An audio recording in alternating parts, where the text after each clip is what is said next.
Okay, week 11 and the end of the course.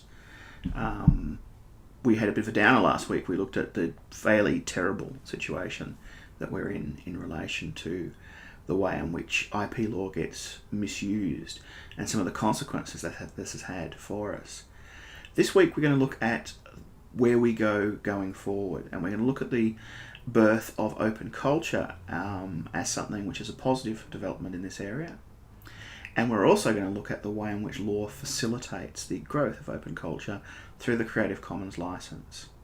And this is very interesting because it's an area where we're actually seeing lawyers taking responsibility for some of the problems the law has created and proposing solutions using the law.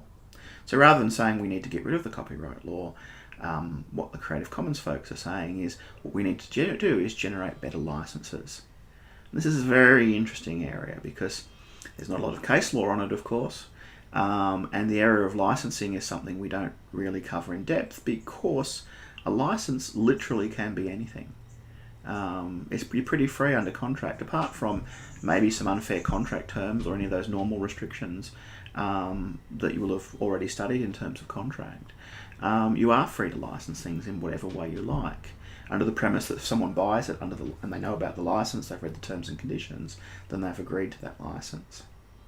So that can be a very positive thing, also be a very negative thing. And we talked about the South Park episode with the human centipod earlier on, the fact that people don't read click-wrapped terms and conditions, and they just happily say, oh yeah, whatever, I just want to get my new version of iTunes up and running.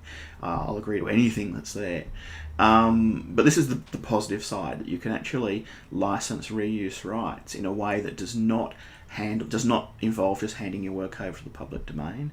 Because the problem with the public domain is there's nothing to stop someone who's better resourced and better equipped from coming in and exploiting your idea.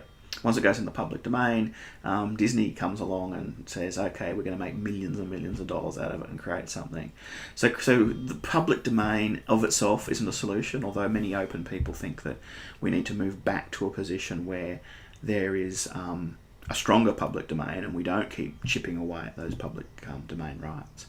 But what the Creative Commons licensing and the open culture movement is about is from the very beginning, once you publish something, once you create something and send it out there into the world, creating an environment where other people can use it for whatever purposes. So one important part of this is non-commercial use, saying you can do whatever you like with it as long as it's non-commercial. And that's fair enough. I mean, that's a great idea.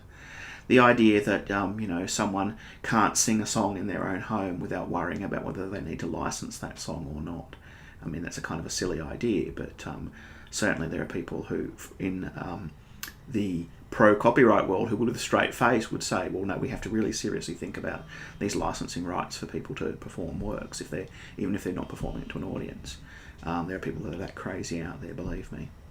But with a Creative Commons license, you can say, of course, you can use it. You can stick it on your own website, whatever. What we're restricting is commercial use. We don't want someone commercially exploiting it. That's one of the options. You can also optionally allow people to reuse and modify and edit your work.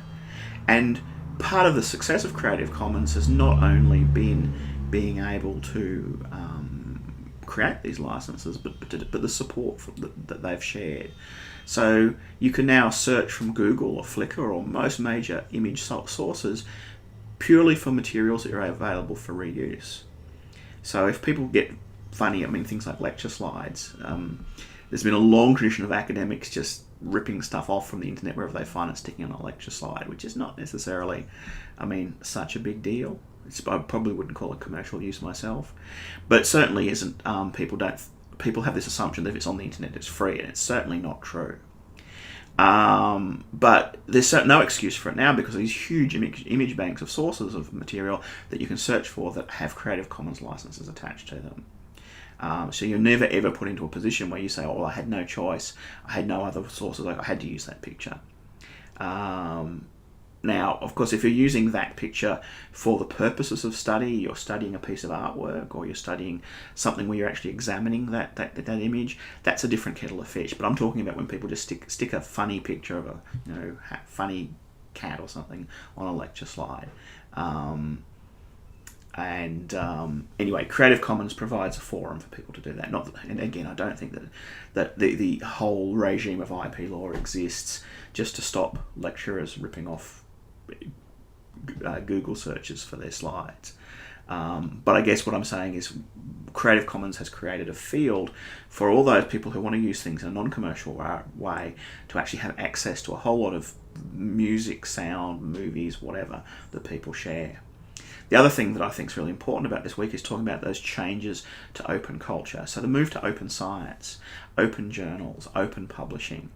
And I particularly would like you to look at the Hit Record open production studio that Joe Gordon-Levitt and his brother have created. It's absolutely fascinating as a production model. Admittedly, it's gotten where it has because it's got a famous actor like Joe Levitt involved in it. But the things that are being produced out of Hit Record, including, I believe they're working on the second of their TV series, are just a really interesting example of this collaborative production schedule. And, the stuff they produce is kind of wacky and a bit weird, but it certainly is more interesting than most of the things that are being produced on TV these days. So really recommend spend some time with Hit Record, have a look at some of the things they've done. Even if you don't like it, it's not to your taste, think about the fact that open production can actually lead to more innovation and more public engagement in these things. Anyway, so this week will be the end of the course. Hopefully you've gotten something interesting out of it. Hopefully you now know some things that you never knew before. And hopefully you have your interest piqued for more, learning more about IP law after the course finishes.